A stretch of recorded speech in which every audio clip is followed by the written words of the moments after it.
ஞானானந்தமயம் தேவம் நிர்மலஸ்படிகாகிருதிம் ஆதாரம் சர்வ வித்யானாம் ஹயக்ரீவம் பாஸ்மகே. நேயர்கள் அனைவருக்கும் அஸ்ட்ரோகேஎஸ் ஐயங்காரின் பணிவான நமஸ்காரங்கள். குரு பெயர்ச்சி 11/5/2025 முதல் 26/5/2026 வரலாம். குரு பகவான் ரிஷபராசியில் மிருகசீரிஷம் 2ஆம் பாதத்திலிருந்து மிருகசீரிஷம் 3ஆம் பாதத்திற்கு 11/5/2026 அன்னைக்கு ஞாயிற்றுக்கிழமை சித்த யோகம் கொண்ட நாளில் சுவாதி நட்சத்திரம் இருக்கக்கூடிய சந்திரன் சுவாதி நட்சத்திரத்தில் இருக்கிற அன்னைக்கு மிருகசீரிஷம் 2லிருந்து மிருகசீரிஷம் 3ஆம் பாதத்திற்கு, அதாவது ரிஷபராசியிலிருந்து மிதுன ராசிக்கு பெயர்ச்சியாளர். சரி, குரு பகவான் அப்படின்னு சொல்லும் பொழுது பார்த்தேனால் குரு பார்க்க கோடி நன்மை அப்படின்னு சொல்லக்கூடியது. இயற்கை சுவர்களிலே முதன்மை சுவர்னு சொல்லக்கூடியவர் குரு. 100% அவர் இருந்த இடத்தையும் சரி பார்த்த இடத்தையும் சரி எப்பொழுதுமே பலப்படுத்தக்கூடியவர். பொதுவாகவே சில கிரகங்கள் பார்த்தா அந்த இடம் கெட்டு போகும்னு சொல்லுவார். ஆனால் இவர் பார்த்தா அந்த கிரகங்கள் சுபப்படும். அதனால் அதீத சுபர்னு சொல்லக்கூடியவர். அதனால் பார்த்தேனால் குரு பார்க்க கோடி நன்மை அப்படின்னு சொல்லக்கூடியது. குரு அப்படின்னு சொல்லக்கூடியவரை பொன்னன் அப்படின்னு சொல்லுவாள். அதை தவிர ப்ரஹஸ்பதி அப்படின்னு சொல்லுவாள். அதனால் குரு அப்படின்னு சொல்லும் பொழுது எல்லாவற்றையும் அவருடைய அருளால் மட்டுமே எல்லா விஷயங்களும் போகக்கூடியது. குருவுக்கும் புதனுக்கும் பெரிய வித்தியாசம் என்னன்னா, புதன் அறிவு காரகன், அறிவு சம்பந்தப்பட்ட கணிதம் சம்பந்தப்பட்ட விஷயங்களை பண்ணக்கூடிய விஷயங்கள் புதன் மூலியமாக வரும். ஆனால் குருவின் அருள் இருந்தால் மட்டும்தான் அந்த உபயோகத்தை, அந்த படித்த வித்தையை உபயோகப்படுத்தக்கூடிய தன்மையை உபயோகப்படுத்தக்கூடிய நேரத்தில் உங்களுக்கு ஞாபகம் வரும். அதனால தான் குருவின் பார்வை எந்த காலகட்டத்திலும் உங்களுக்கு ஏற்றது. குருவின் ஆசீர்வாதங்கள் ரொம்பவும் முக்கியமானது அப்படின்னு சொல்லக்கூடியது. சரி, குருவை பற்றி சொல்லும் பொழுது பார்த்தேனால் அவர் பொன்னன்னு சொல்லுவோம். அதை தவிர அவர் ப்ரஹஸ்பதினு சொல்லுவோம், தேவகுருன்னு சொல்லுவோம். இருக்கும் கிரகங்கள் 9 கிரகங்கள். அந்த 9 கிரகங்களில் 7 கிரகங்களை சொல்லுவோம். 2 கிரகங்கள், அதாவது ராகு கேத்துன்றது ஒரே உடலில் 2 தலையும் வாலாகவும் இருக்கிறதுனால அது சாயா கிரகங்கள். ஒரு இதுதான், அதாவது நிழல் அப்படின்னு சொல்லக்கூடியது. இந்த 7 கிரகங்களிலும் சூரியன் சந்திரனை விட்டால்னா 5 கிரகம் தான். அந்த 5 கிரகங்கள்லையும் மிகவும் முதன்மையான மிகவும் பெரிய இருக்கக்கூடிய கிரகமானது நம்மளுக்கு கிட்டத்தட்ட கொஞ்சம் அருகாமையில் இருக்கக்கூடிய கிரகம். அவருடைய பிரதிபலிப்பினால் நமக்கு 2.5 மடங்கு சுப பலன்கள், சூரியனுடைய ஒளி சக்தி நம்மளுக்கு வரும். அதனால் அதீத சுபம் கொடுக்கக்கூடியவர் குரு பகவான் என்று சொல்லக்கூடியது. சரி, இப்போ குருவின் பார்வை அப்படின்னு பார்த்தாலும் பொதுவாகவே எல்லா கிரகங்களும் 7ஆம் பார்வை அப்படின்றது சமசப்தம 180 டிகிரி பார்வைகளை பார்க்கும். ஆனால் குருவிற்கு விசேஷ பார்வை அப்படின்னு சொல்லக்கூடியது 5ஆம் பார்வையும் 9ஆம் பார்வையும் உண்டு. அதாவது அவர் இருக்கும் இடத்திலிருந்து 5ஆம் இடத்தையும் சுபப்படுத்துவார், 9ஆம் இடத்தையும் சுபப்படுத்துவார். மேலும் பார்த்தேனால் இந்த குரு பகவானுக்கு காலபுருஷ தத்துவத்தில் 9வது ராசியும் 12வது ராசியும் கொடுக்கப்பட்டிருக்கு. இதில் என்ன விசேஷம் அப்படின்னா, பாக்யஸ்தானத்தின் அதிபதினு சொல்லக்கூடியவர் குரு. அதாவது உங்களுக்கு ஒரு நல்ல விஷயம், எந்த ஒரு விஷயத்திலும் தடங்கள் இல்லாமல் பாக்கியங்கள் கிட்டணும் அப்படின்னா, செல்வங்களாக இருக்கட்டும், படிப்பனாக இருக்கட்டும், எந்த ஒரு விஷயம், நல்ல மனைவி இல்லாள், அதை தவிர நல்ல இல்லம், அதை தவிர குழந்தை பிராப்தி, எல்லா விஷயத்துக்குமே பாக்கியம் கிடைச்சிருக்குன்னு சொல்லணும்னாலே அதுக்கு குரு உங்களுடைய ஜாதகத்தில் நல்ல வலுப்பெற்று லக்னத்திற்கு இருக்கணும். அந்த மாதிரியான ஒரு விஷயம் இருந்ததே ஆனால் உங்களுக்கு பெரிய ஏற்றம் கொடுப்பார். குருவை பொறுத்தவரையிலும் பார்த்தேனால் 12ஆம் இடத்தையும் அவருடைய காலபுருஷ தத்துவத்தின் 12ஆம் இடமான மீனமும் குரு பகவானுக்கு உண்டானது. எப்பொழுதுமே 12ஆம் இடம்னு விரயஸ்தானத்தை சொல்லுவோம். அதை தவிர தூக்கஸ்தானத்தை சொல்லுவோம். இதெல்லாம் குருவினுடைய நல்ல பார்வையோ இருந்தாரே ஆனால் உங்களுக்கு சுப செலவுகள் வரும், நல்ல தூக்கம் வரும், உடலாக நல்லபடியாக இருக்கக்கூடிய காலகட்டமாக இருக்கும். இதெல்லாம் குருவினுடைய பார்வையோ குரு இருந்தாலோ வரக்கூடியது. சரி, குரு பகவானை பொறுத்தவரையிலும் பார்த்தேனால் அவருக்கு குரு அணி அப்படின்னு சொல்லக்கூடியது சூரியன், சந்திரன், செவ்வாய் மற்றும் குரு, இவர்கள் 4 பேர் ஒரு அணியாகவும், இவர்கள் அருள் அணி அப்படின்னு சொல்லக்கூடியதாகவும், பொருள் அணின்னு சொல்லக்கூடியவர் சுக்கிரனுடைய அணியாக, சுக்கிரன், புதன், சனி மற்றும் ராகு கேது இவர்கள் 5 பேரும் ஒரு அணியாகவும் இருக்கக்கூடியது. அதனால் குரு அதீத சுபத்துவர் 100% சுபத்துவர் குரு. அதற்கு அடுத்து சற்று கம்மியாக, அதாவது 80%, 75% சொல்லக்கூடிய அளவுக்கு சுக்கிரன் சிறந்தவர். அதே போல் பார்த்தாலேயானால் அதீத சுபத்துவம் கொண்டவர் வந்து பௌர்ணமி சந்திரனும் தனித்த புதனும் சொல்லுவாள். மிச்சவா எல்லாருமே வந்து பாவர்கள்னு சொல்லக்கூடியது. சந்திரன் வந்து பௌர்ணமி சந்திரன், அதாவது வளர்பிறை சந்திரனோ பௌர்ணமி சந்திரனோ சுபராக கொள்ளக்கூடியது. அதுவும் வந்து அமாவாசையிலிருந்து வளர்பிறைன்னு பார்த்தோம்னா ஒரு 6 நாள் 7 நாளைக்கு பார்த்தோம்னா உங்களுக்கு வெளிச்சம் இருக்கிறதுக்கு வாய்ப்பு இல்லை. அதனால் அந்த காலகட்டத்தில் சந்திரனை எடுத்துக்க மாட்டான். சரி, இப்போ குருவை பற்றி பார்க்கும்பொழுது குருவினுடைய ஸ்தலங்கள் எல்லாருக்கும் தெரியும். குருவினுடைய காரகத்துவம்னு சொல்லக்கூடியது வந்து பணம் வரணும் அப்படின்னா குரு நல்லபடியாக இருக்கணும். குரு நல்ல இடத்துல இருந்து உங்களுடைய ராசியோ லக்னத்தையோ பார்த்தாரு ஏனால் 2வது ஸ்தானத்தை பார்த்து 11வது ஸ்தானத்தை பார்த்தாரு ஏனால் பணத்திற்கு பஞ்சம் இருக்காது. பொதுவாகவே குருவை நம்ம வந்து தனகாரகன் அப்படின்னு சொல்லுவோம். ஜோதிட சாஸ்திரத்தில் தனகாரகன். அதை தவிர குருவுக்கு வந்து பார்த்தாலேயானால் புத்திர காரகன். இந்த ரெண்டும் வந்து காரகத்துவத்திலே வரும். அதனால் ஒரு ஜாதகத்தில் குருவினுடைய வலுத்தன்மை உங்களுக்கு அடுத்த சந்ததியினர் நல்லபடியாக இருக்கணும் அப்படின்னா குரு நல்ல வலுத்திருந்து குருவினுடைய ஆசீர்வாதங்கள் நிச்சயமாக இருக்கணும். அதனால் காரகத்துவம்னு பார்க்கும்பொழுது புத்திர காரகத்தை சொல்லுவாள்.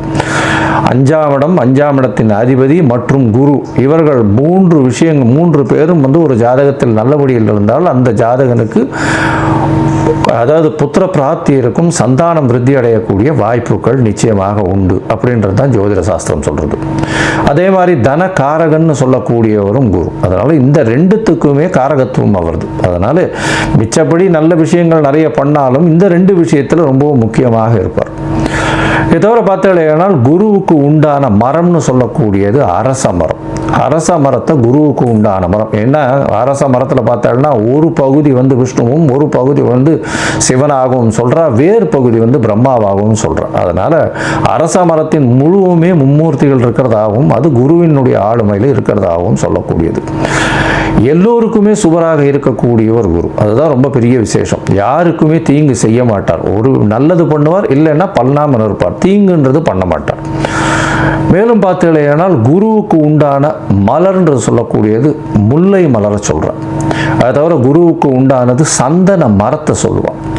இதை தவிர பார்த்தீங்களேனால் இந்த சந்தன மரம் தானம் கொடுக்குறது, அதாவது கொண்ட கடலை, மஞ்சள் நிறம், இந்த மாதிரியான விஷயங்கள் குருவுக்கு சொல்கிறான். இது எதுக்கு சொல்கிறேன் அப்படின்னா ஒருவருக்கு குரு அந்த அளவுக்கு சரியில்லை, இந்த குரு பெயர்ச்சி கொஞ்சம் பிரச்சனைகள் இருக்குது, அதனால் அவளுக்கு வந்து பிரச்சனைகள் வந்து அதிகமாக போகக்கூடிய வாய்ப்பு இருக்குது. அதாவது தனம் வருமானத்திலும் சரி, அதை தவிர வந்து அவளுக்கு உண்டான புத்திர பாக்கியங்களும் சரி, இல்லை புத்திரர்களால் பிரச்சனைகளாக இருந்தாலும் சரி, இல்லை கடன் ஏறக்கூடிய வாய்ப்புகளாக இருந்தாலும் சரி, கடல் கழுத்தை நெருக்கக்கூடிய வாய்ப்புகளாகவும் சரி, இந்த மாதிரியான எளிய பரிகாரங்களை செய்கிறது ரொம்பவும் நல்லது. அதாவது என்ன அப்படின்னா முதல்ல வந்து குரு காயத்ரின்னு சொல்லக்கூடிய ஓம் ரிஷபத்வஜாய வித்மகே கிருணிஹஸ்தாய தீமகி தன்னோ குரு பிரச்சோதயாத்து அப்படின்ற இந்த குரு காயத்ரி மந்திரத்தை ஒரு நாளைக்கு 3 தரமாவது இந்த குரு அடுத்த பெயர்ச்சி ஆறவர்களும் சொல்கிறது ரொம்பவும் நல்லது.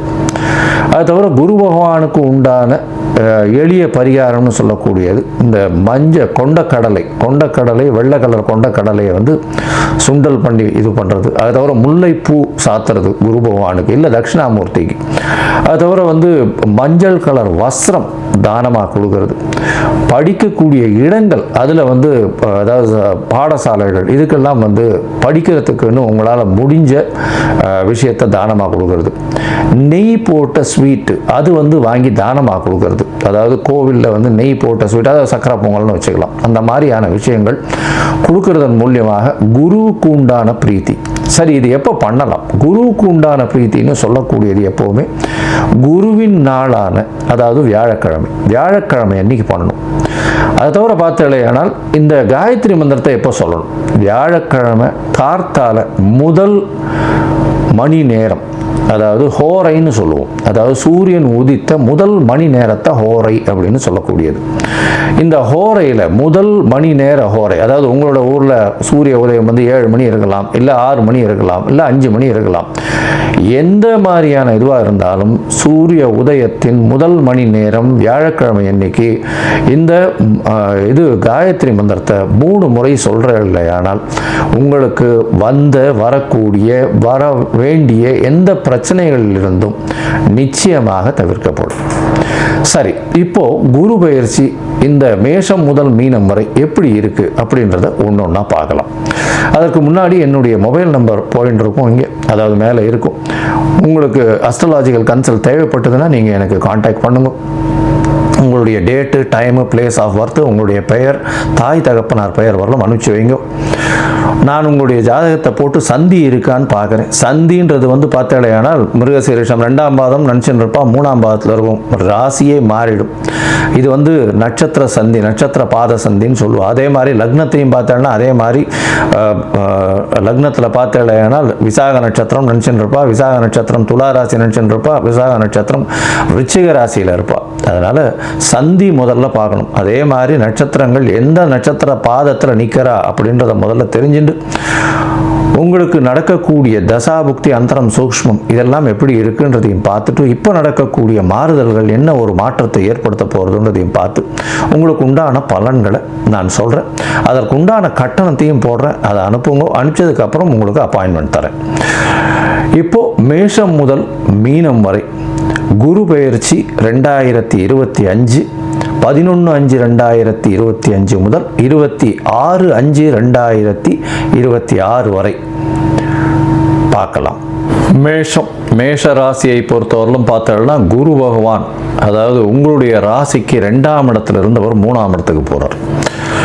அஸ்வினி, பரணி, கிருத்திகை இந்த 3 நட்சத்திரம் உண்டான 9 பாதத்துக்கு உண்டான மேஷ ராசிக்காரர்கள் செவ்வாயினுடைய ஆதிக்கத்தில், மேஷ ராசியின் அதிபதினு சொல்லக்கூடியவர் செவ்வாய். சரி, 3ஆம் இடத்துல போகிறாரே, 3ஆம் இடம்னு சொல்லக்கூடியது மறைவு ஸ்தானமாச்சே. குரு போய் அங்கே போய் உட்காந்து நம்மளுக்கு என்ன ஒரு இது இருக்கும் அப்படின்னு பார்த்தோம்னா மேஷ ராசிக்காரர்களுக்கு பெரிய ஏற்றத்தை கொடுக்க போகிறார். ஏன்னா 3ஆம் இடத்துல போய் அவர் உட்கார்ந்தாலும் 3ஆம் இடம்னு சொல்லக்கூடியது முயற்சி ஸ்தானம், வீரியஸ்தானம். முயற்சி ஸ்தானம்னு சொல்கிறது, வீரியஸ்தானம்னு சொல்கிறது இளைய சகோதர ஸ்தானம். அது தவிர வம்பு வழக்கு இந்த மாதிரியான பிரச்சனைகள் வந்ததுன்னா அதெல்லாம் சுமூகமாக தீரக்கூடிய ஸ்தானம். பொதுவாக 6ஆம் இடத்தை வம்பு வழக்கு சொல்லுவோம். இருந்தாலும் இந்த 3ஆம் இடம் அப்படின்னு சொல்லக்கூடியது தடைகளை தாண்டி வெற்றிகளை நோக்கி வெற்றி படிக்கட்டுகளுக்கு செல்லக்கூடிய வாய்ப்புகள் இந்த விஷயத்தில் ரொம்ப அதிகமாக இருக்கும். சரி, 3ஆம் இடத்துல இருக்கக்கூடிய குரு பகவான் உங்களுடைய இளைய சகோதரத்துக்குள்ள அந்யோன்யத்தை ஏற்படுத்தக்கூடிய வாய்ப்புகள் உண்டு. அதாவது அந்யோன்யம்னா ஏதாவது பிரச்சனைகள் ஏதாவது இருந்ததே ஆனால் ஒரு அமிக்கபிள் சொல்யூஷன் வரக்கூடிய வாய்ப்புகள் நிச்சயமாக உண்டு. 3ஆம் இடத்தில் இருக்கக்கூடிய குரு பகவான் மூலியமாக பார்த்தாலேயானால் உங்களுடைய புதிய முயற்சிகள் எல்லாம் கைகூடக்கூடிய வாய்ப்புகள் நிச்சயமாக உண்டு. அது தவிர 3ஆம் இடத்தில் இருக்கக்கூடிய குரு பகவான் ஏற்கனவே சொன்னது மாதிரி 5, 7, 9 பார்வை அவருக்கு இருக்கிறதுனால உங்களுடைய ராசிக்கு 7ஆம் இடத்தை பார்க்குறார், 9ஆம் இடத்தை பார்க்குறார். அது தவிர 11ஆம் இடத்தை பார்க்குறார். சரி, 7ஆம் இடத்தின் மூலியமாக என்ன பெரிய விசேஷம் அப்படின்னா குரு பார்த்தால் குரு பலம் வந்துருத்து அப்படின்னு சொல்லக்கூடியது. திருமணத்திற்கு பார்த்து கொண்டு இருக்கக்கூடிய இளைஞர்களுக்கு கண்டிப்பாக திருமணம் கைகூடக்கூடிய காலகட்டம். ஏன்னா சப்தமஸ்தானம் அப்படின்னு சொல்லக்கூடியது திருமணத்தை சொல்லக்கூடிய ஸ்தானம். அதை குரு நோக்கினாலே போரும், நிச்சயமாக திருமண பாக்கியம் ஏற்படக்கூடிய வாய்ப்புகள் மிகவும் அதிகம். சரி, 7ஆம் இடம் அப்படின்னு சொல்லக்கூடியது உங்களுடைய நண்பர்கள், உங்களுடைய எதிர்பாலினத்தவர், அதாவது ஆணாக இருந்தால் பெண்ணையும் பெண்ணாக இருந்தால் ஆணையும் குறிக்கக்கூடியது. அது தவிர பார்த்தீங்கன்னா உங்களுடைய பார்ட்னர்ஷிப் கன்சர்ன், அதாவது இந்த பார்ட்னர்ஷிப் வியாபாரம் பண்ணுற கூட்டு தொழில் செய்பவர்கள் இவர்களுக்கெல்லாம் பெரிய ஏற்றத்தை கொடுக்கக்கூடிய காலகட்டம். குரு பகவானே 7ஆம் இடத்தை பார்க்கறதுனால. அதோடு பார்த்தாலேயானால் உங்களுடைய புகழ் ஏறக்கூடிய வாய்ப்பு. ஏன்னா 7ஆம் இடம் அழியா புகழை கொடுக்கும். 3ஆம் இடமும் சரி, 3ஆம் இடம்லேருந்து 5ஆம் பார்வையாக 7ஆம் இடமும் சரி அழியா புகழை கொடுக்கக்கூடிய காலகட்டம். அதனால் உங்களுடைய முயற்சிகள் ஏதாவது இருந்ததே ஆனால் நீங்கள் பண்ணீர்களே ஆனால் அந்த முயற்சிகள் மூலியமாக நிச்சயமான வெற்றி வாகை சூடி ஒரு அழியா புகழ் கிடைக்கக்கூடிய காலகட்டமாக அமைப்போகிறது. சரி, இப்போ உங்களுடைய ராசிக்கு 9ஆம் இடத்தை பார்க்கிறார் குரு பகவான். அவருடைய இடத்தையே பார்க்கிறார், அவருடைய வீடான தனுசு 9ஆம் இடத்தையே பார்க்கிறார். இதன் மூலியமாக பார்த்தாலேயானால் பாக்கியங்கள் அதிகமாக இருக்கும். என்ன சார் பாக்கியம்ன்றீங்க, என்ன பாக்கியம் இது அப்படின்னா எந்த ஒரு விஷயத்திலும் தடங்கள் இல்லாமல் நீங்கள் நினைக்கக்கூடிய காரியங்கள் நடந்தது, அந்தந்த வயசுக்கு உண்டான விஷயங்கள் உங்களுக்கு வந்ததுனாலே அது பாக்கியம். அப்படி பார்த்தாலேயானால் இந்த குரு பகவான் இருக்கக்கூடிய காலகட்டத்தில் நீங்கள் நினைக்கக்கூடிய காரியம் நிச்சயமாக நிறைவேறும். அதுவும் உங்களுடைய வயதுக்கு ஏற்ற மாதிரி நினைக்கக்கூடிய காரியங்கள் கண்டிப்பாக நினைக்கக்கூடிய வாய்ப்புகள் உண்டு. அதனால் இப்போ வெளிநாடு போய் படிக்கணும்னு நினைக்கிறா பாக்கியம் அப்படின்னு சொல்லக்கூடிய 9ஆம் இடத்துல வந்து குரு பார்க்கறதுனால கண்டிப்பாக வெளிநாடு போய் மேல் படிப்பு படிக்கக்கூடிய வாய்ப்புகள் நிச்சயமாக உண்டு இந்த மேஷராசி குழந்தைங்களுக்கு. அதை தவிர பார்த்தாலேயானால் 9ஆம் இடத்தை குரு பார்க்கறதுனால தந்தையின் உடல்நிலையில் நல்ல ஒரு ஏற்றம் இருக்கக்கூடிய காலகட்டமாக அமையும். அதை தவிர தந்தையின் மூலியமாக சொத்துக்கள் வரக்கூடிய வாய்ப்புகள் நிச்சயமாக உண்டு. உங்களுடைய ராசிக்கு 11ஆம் இடத்தையும் குரு பார்க்குறார். 11ஆம் இடம் அப்படின்னு சொல்லக்கூடியது மூத்த சகோதர ஸ்தானத்தை சொல்லுவோம், லாபத்தை சொல்லுவோம். அதனால் பார்த்தீங்கன்னா 2வது திருமணத்தை பற்றி சொல்லுவோம். 2வது திருமணம், அதாவது கணவனோ மனைவி ஆணோ பெண்ணோ தனித்து விடப்பட்டு இருக்கும்போது 2வது திருமணத்துக்கு பார்த்து கொண்டிருந்தால் கண்டிப்பாக 2வது திருமணம் நடக்கக்கூடிய வாய்ப்புகள் நிச்சயமாக உண்டு. அதனால் 11ஆம் இடத்தை குரு பார்க்கறதுனால 2வது திருமண பாக்கியம் உண்டு. தொழிலில் அதீதமான லாபம் கிடைக்கும். லாபஸ்தானம்ன்றதும் அதுவும் வந்து குருவே பார்க்குறார், தனகாரகன்னு ஏற்கனவே சொல்லியிருக்கேன், அவரே பார்க்குறார். இதை தவிர பார்த்தாலேயானால் 11ஆம் இடத்துல சனியும் ராகுவும் வேற இருக்கார். சனி பகவான் கும்பத்திலே இருக்கார். வாக்கிய பஞ்சாங்க பிரகாரம் 2026 தான் மாறுறார். அதுதான் கோவில்கள்லையும் ஃபாலோ பண்ணிட்டு இருக்கா. அதனால் பார்த்தாலேயானால் குருவின் பார்வை சனியை ரொம்பவும் ஏற்ற கொடுக்கக்கூடிய வாய்ப்பு. அதனால் வந்து அரசியல் இந்த மாதிரியான விஷயங்களில் இருக்கிறவா, மருத்துவம் பணியில் இருக்கிறவங்க, அதை தவிர வந்து ரியல் எஸ்டேட் இந்த மாதிரியான வியாபாரத்தில் இருக்கிறவங்க, அதை தவிர வந்து பார்த்தாலேயானால் இந்த நெருப்பு சம்பந்தப்பட்ட தொழில், இரும்பு சம்பந்தப்பட்ட தொழில், அதை தவிர கன்ஸ்ட்ரக்ஷன் இந்த மாதிரியான விஷயங்கள், அதை தவிர வந்து சமையல் கலை வல்லுநர்கள், ரத்தம் சம்பந்தப்பட்ட தொழில், இதிலெல்லாம் பார்த்தோம்னா நல்ல ஒரு ஏற்றம் கிடைக்கக்கூடிய காலகட்டமாக அமைய போகிறது. நிறைய ஒரு மாற்றங்கள் கிடைக்கும். அதுவும் வியாபாரத்தில் பெரிய ஏற்றம் கிடைக்கக்கூடிய பாக்கியம் நிச்சயமாக இருக்கும். எந்த ஒரு விஷயத்தை தொடும்போதும் உங்களுக்கு பணம் வரக்கூடிய வாய்ப்புகள் நிச்சயமாக உண்டு. சரி, மொத்தத்தில் பார்த்தாலேயானால் மேஷ ராசிக்காரர்களுக்கு பெரிய ஏற்றம் கிடைக்கும். 3ஆம் இடத்தில் இருக்கக்கூடிய குரு உங்களுக்கு எல்லா முயற்சிகளிலும் வெற்றி தருவார்.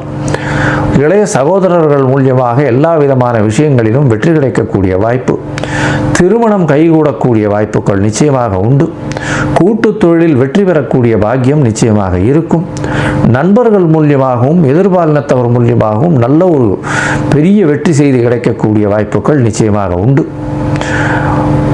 பாக்கியஸ்தானத்தையும் குரு பார்க்கறதுனால வெளிநாடு சென்று படிக்கக்கூடிய பாக்கியம், மேல் படிப்புக்காக வெளிநாடு போகக்கூடிய பாக்கியம், தந்தையின் உடல்நிலையில் நல்ல ஒரு ஏற்றம் இருக்கக்கூடிய காலகட்டம்.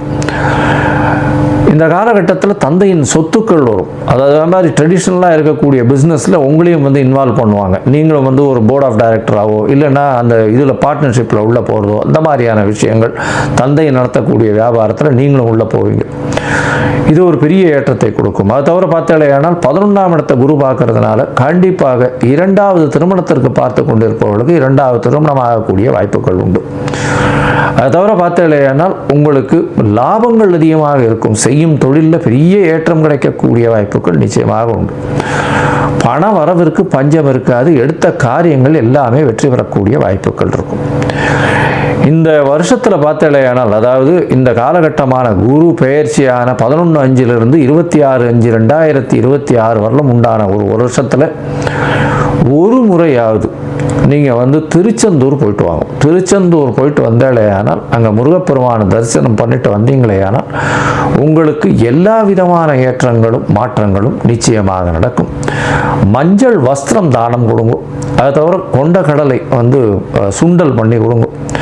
அதை தவிர வந்து பாடசாலையில் இருக்கக்கூடிய படித்த புரோகிதர்களுக்கு உங்களால் முடிஞ்ச வேஷ்டி, அதாவது வஸ்திரங்கள் தானம் கொடுங்க. மொத்தத்தில் இந்த மேஷராசிக்காரர்களுக்கு 95 விழுக்காடு இந்த குரு பெயர்ச்சியின் மூலியமாக பெரிய ஏற்றமும் மாற்றமும் உங்கள் வாழ்வில் நிச்சயமாக வரும்.